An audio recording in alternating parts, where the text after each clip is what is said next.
And I'll get a sip of juice, and then we're going to bring out our illustrious guest, best-selling author. So coming up right here on Juice Crew Radio. Airing live by Magic in Juice Crew community. So if there are any questions, I'll take a look at the end, see if anyone typed anything in. And we will take some questions at the very end. And just want to make sure it's going out live. Let's see.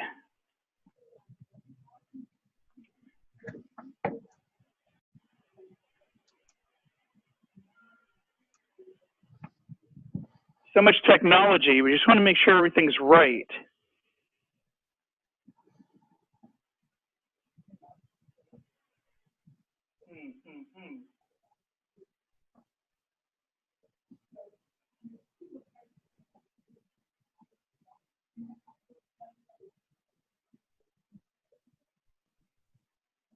Strange. I don't see it on my phone, but I know we're going out live right now.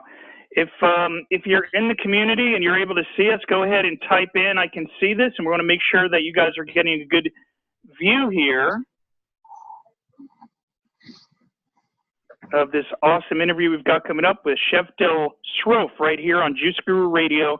We're getting ready to start in just a couple of minutes here, so get yourself a juice, a glass of water, some tea, and I want to make sure, okay, yeah, I can see the videos going up there. Kim, you can see it. Great. I'm glad, because I saw your comments that you couldn't see it. And believe it or not, you see that, Chef? It's actually going out live while we're here in the green room. All I need is a juice. All right, we got the volume off and turmeric milk. Okay, good, Marcelina. Awesome. Okay, so we're live, and that's what counts. And we're recording, so let's get ready to bring out our guest.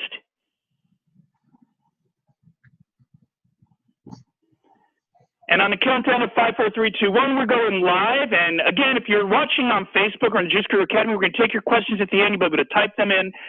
This is our last preview on Juice Crew Community. For our future backstage events, you have to be part of the Juice Crew Academy. But we wanted to give you guys a preview of what goes on backstage. So we will take some of your questions. And I've got my phone here, and I'll be able to look and let you know when we're ready. And that'll be at the end of the main interview. Okay, great. And on the 5, 4, 3, 2, 1, we're going to get started here. 5. Hello and welcome back to another edition of Juice Crew Radio. I'm your host, Steve Prusak. It's so great to be with you, and I'm so excited about this next guest. It's Chef Sroufe. He's the author of the new book, The China Study Family Cookbook. Now, he's done a bunch of other ones, the China Study Quick and Easy Cookbook, Forks Over Knives, the cookbook, and Better Than Vegan. He's got a phenomenal story he's going to tell about transformation. He's also the co-owner and chef at the Wellness Forum. We love the work Dr. Pam Popper's doing out there. Want to hear how he got involved in that. He delivers great tasting plant-based meals to clients in Columbus, as well as throughout the continental U.S. Let's welcome to the show right now, Chef Sroufe. Hey, everybody. Good to be with you. Chef, thank you. Well, I want to talk about your story and how you got involved with eating, preparing plant foods, how you got involved in the Wellness Forum. Take us back and share with us what this has done for your life.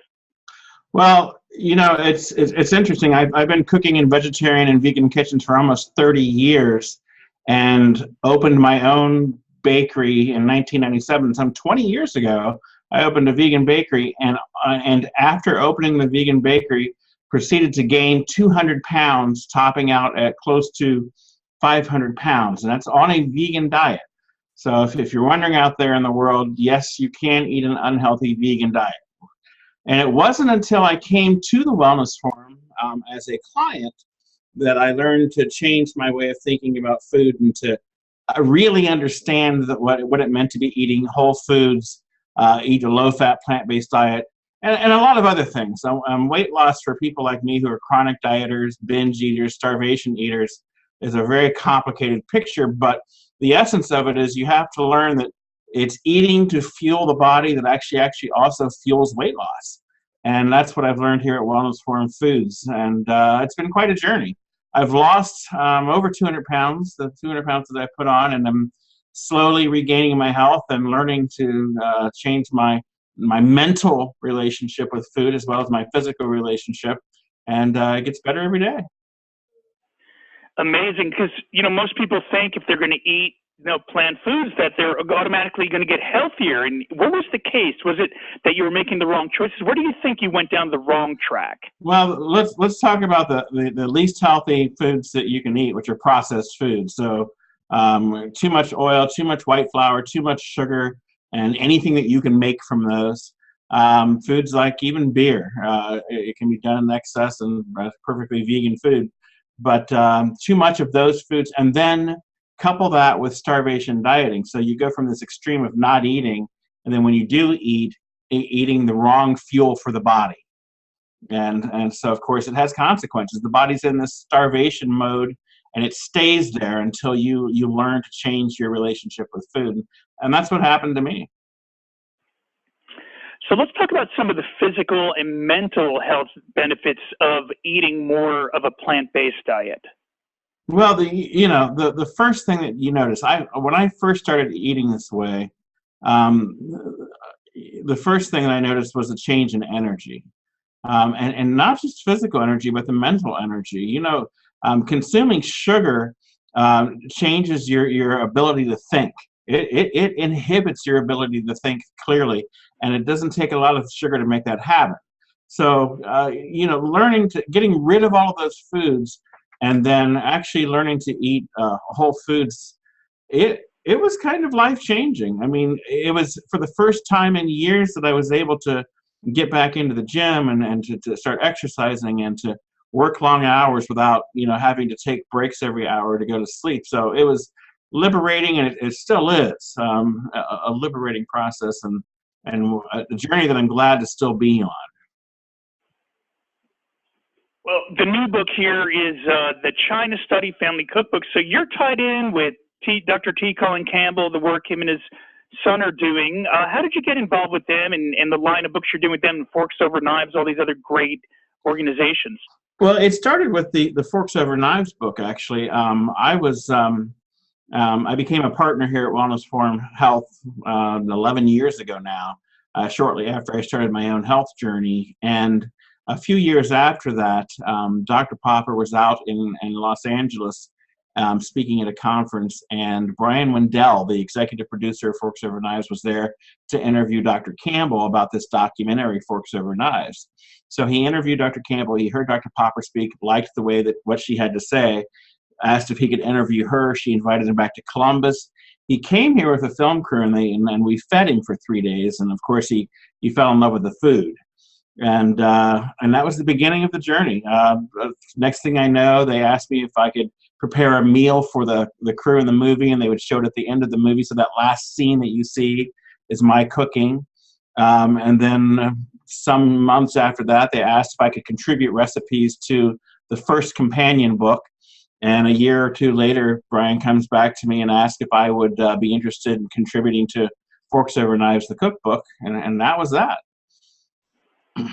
Well, it's a beautiful book. Congratulations to you, Ben Bella, for producing this masterpiece. I've had a chance to dive in, and what I really love about this book is you're very careful about sugar, oil, some of those things, not overdoing soy. I've noticed in these recipes. What was the what was the psychology behind that? Because a lot of vegan cookbooks, we see a lot of sugar and salt and things like that, and oil, and this is very limited in those things.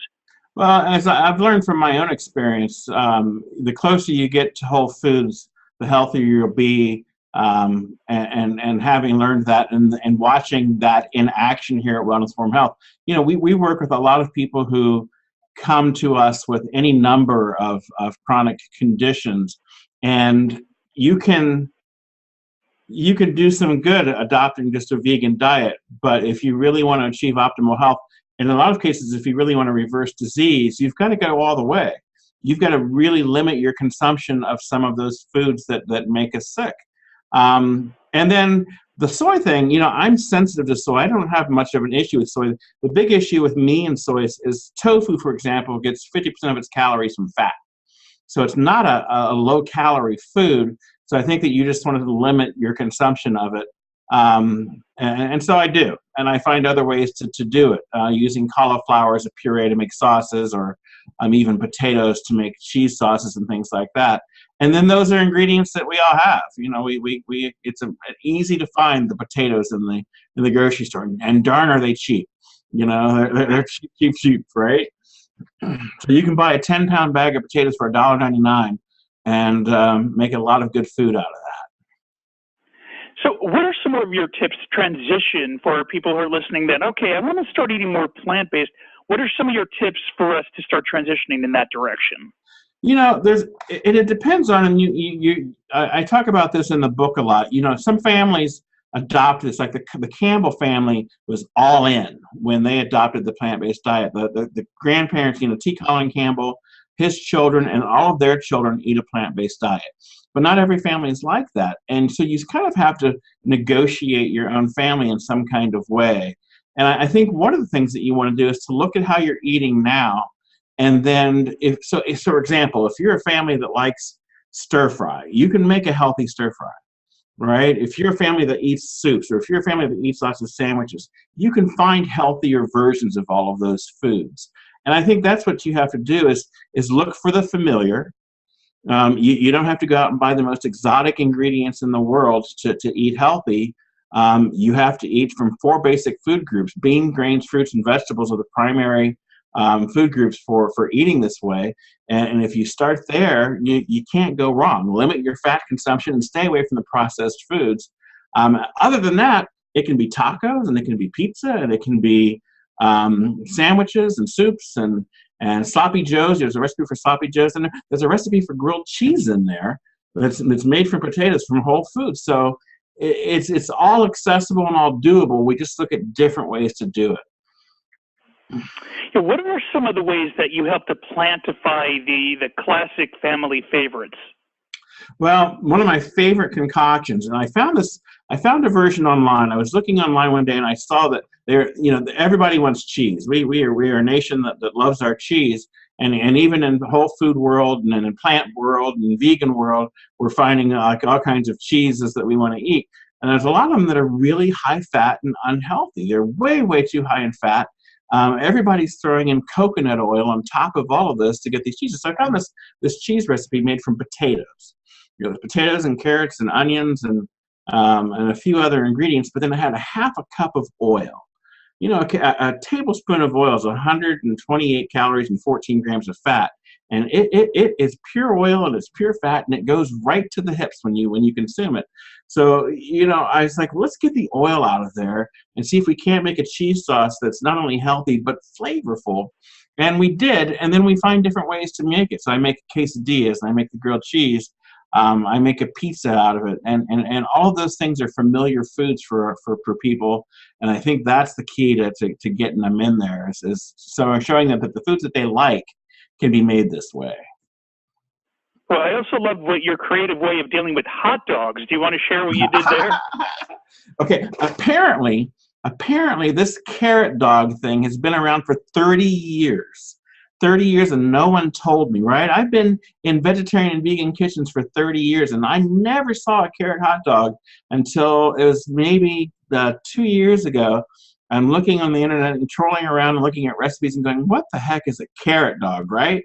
And I said, okay, we got to try this. And I tried it. It was okay.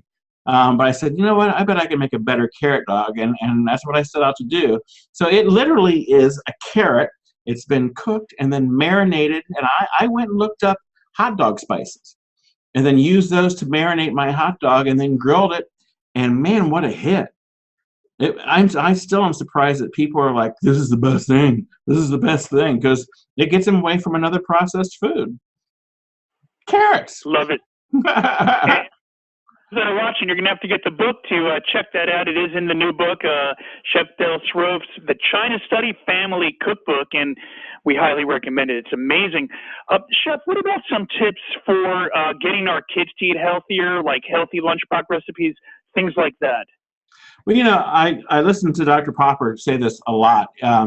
We think that we have to be eating this large variety of food. So let's take the finickiest eater in the house, which can sometimes be a kid.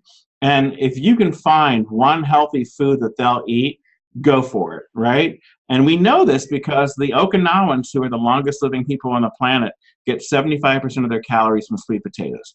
Dr. Popper can tell you about a tribe that gets 90% of their calories from sweet potatoes. Now, we don't like to eat like that. We like variety, but it isn't variety that's going to get you the health that you're seeking. It's about that dietary pattern, that starch-based diet. So find something your kid likes to eat. And if that kid likes one vegetable, then you've got an in, right? You can get them to eat that one vegetable. And hopefully it's not a potato that's been fried. I just read an article today. I was like, there are kids whose only vegetable has been French fries and had never eaten a green vegetable. I'm like, what are we doing, right?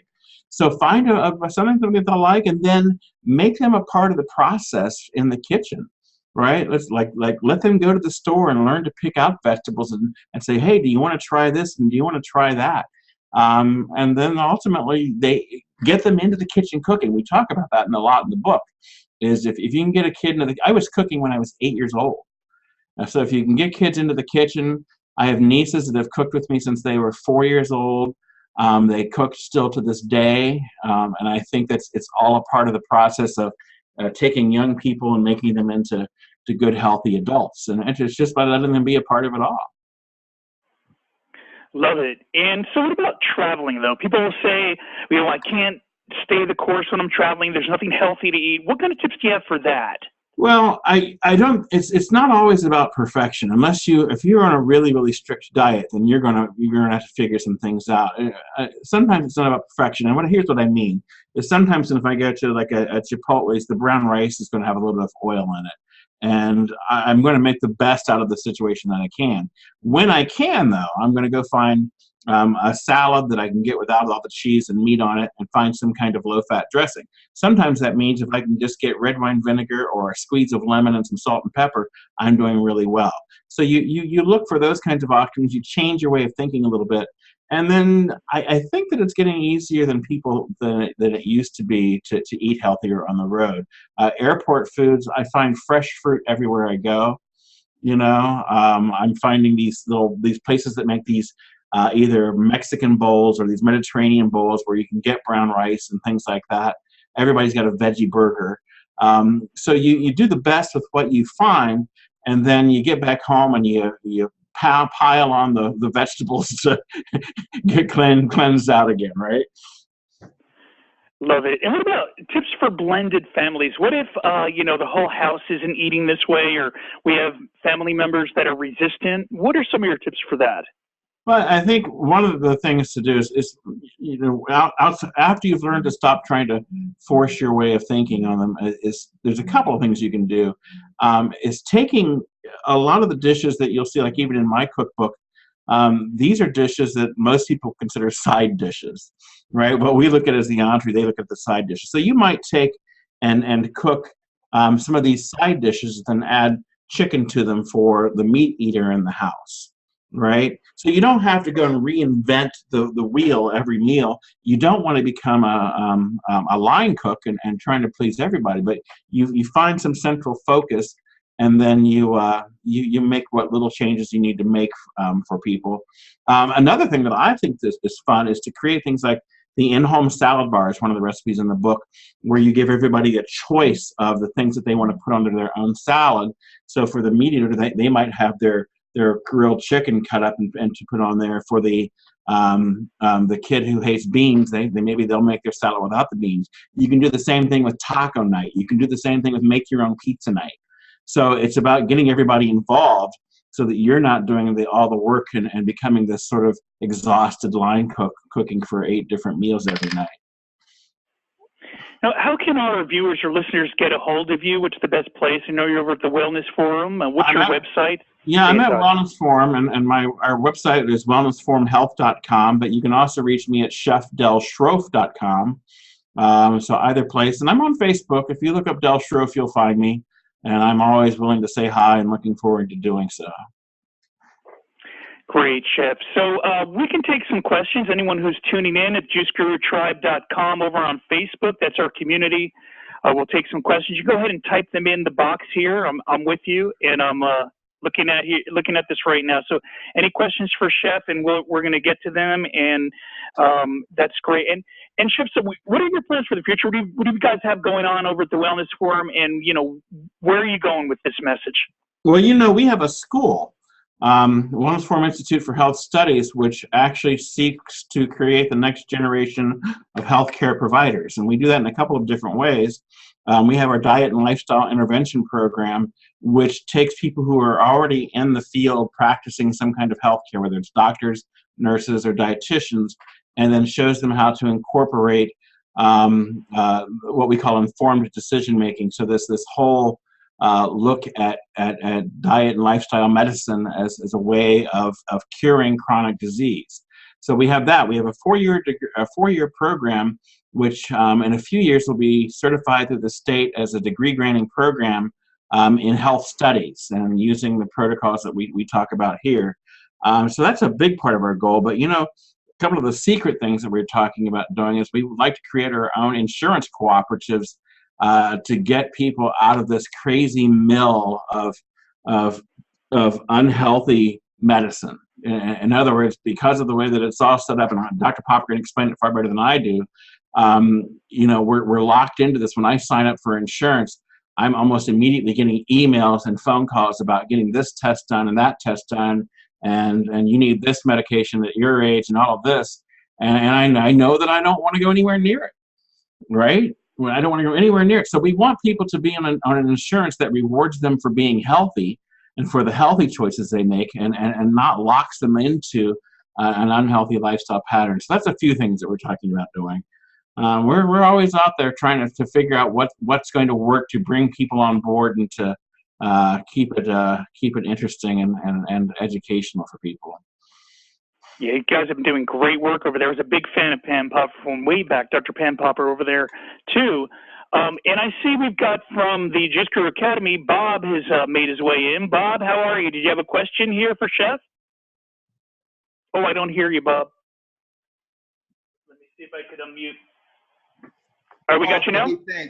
Hey, thanks. Good to see you, Steve. And Chef Dell's great to meet you, man. Hey. Very impressed by what you're doing there. Thank you so much for that. Thank you. I can't wait to try the carrot hot dog thing. That sounds good. and I appreciate you letting me come on for a minute. I kind of had the same similar health journey. I lost 105 pounds a few years ago, about 5 years ago when I went vegan. Sort of rue the day I figured out there was such a thing as vegan junk food. So. That is something that I work on from time to time myself, is trying to stay away from more of that processed stuff. Yeah. But I do find I'm getting too much probably tofu in my diet. So be interested in hearing what are some of the other things that we can do to avoid tofu if we wanted to. Well, I think if you sort of focus on what it is that you can do with some of the basics, like I'm always trying to eat more beans in my diet, and there's a 100 different ways. When I teach cooking classes, we think of beans too often as just beans and rice. But I put beans in tacos. I make beans into burgers. I make a smoky black bean bisque with pureed black beans. So I use beans in salads and et cetera, et cetera, et cetera. So always finding other ways to get that protein. But don't forget, one of the things that we learned from the China study is I think people eat tofu thinking they've got to get the protein in. And you don't need to ever focus on it if you're eating this dietary pattern. If you're eating the 4 food groups, man, don't even think about the tofu, because we know that the healthiest populations on the planet get about 10% or less their calories from protein. They're getting plenty of it, and plant foods have plenty of it without even having to sit and count the calories and count the protein and read the labels. So focus on some of those foods and those foods like beans that fill you up. Potatoes have plenty of protein. They're also very filling, very healthy. So there's plenty out there without having to make it all about the tofu. Yeah, thanks for checking in, Bob, from Just Guru Tribe, Just Guru Academy. Great to see you. And we'll take one more question here before we close out. We've got one coming in from Kim here, Chef Dell. Do you do any events, anything coming up? We are just starting book tour season, so locally we're doing some things. If you live in the central Ohio area, actually I'm having my first restaurant pop-up since pop-ups became a thing and I dropped out of the restaurant business. We're doing a Cinco de Mayo pop-up starting, it'll be this Friday at 6 o'clock here at Wellness Farm Health. So if you're in the Central Ohio area, stop by. We'll have plenty of food. We're having a book signing here May 18th, and then I'll be out in Denver for an event, and I can't think of it. It's the plant-based summit that they're having out in Denver, August 20th. I'll be the keynote speaker at that event. So if you look on my website, I'll post more details about it when I have it. Always looking for someplace fun to go. If you guys are looking for a speaker or looking for something like that, I'm not too hard to get out where you are, especially if you're California, all the way up the West Coast. Any place warm and fun, I'm ready to go. That's my neighborhood. Chef Del Sroufe, this is really exciting. And what I really love is that here you are, you're coordinated with the people that have done the biggest study in human nutrition ever, and you're writing the cookbooks for, to be in alignment with that mission. What do you want to say about that and working with Dr. T. Cullen Campbell and being part of that overall movement? I can tell you that I've gotten to spend some time. We did a week-long cooking summit together last October, and then the year before that down in the Dominican Republic, and they are as genuine a joy as as you can imagine to be with. But more importantly, Dr. Campbell and the whole family, they are about the science.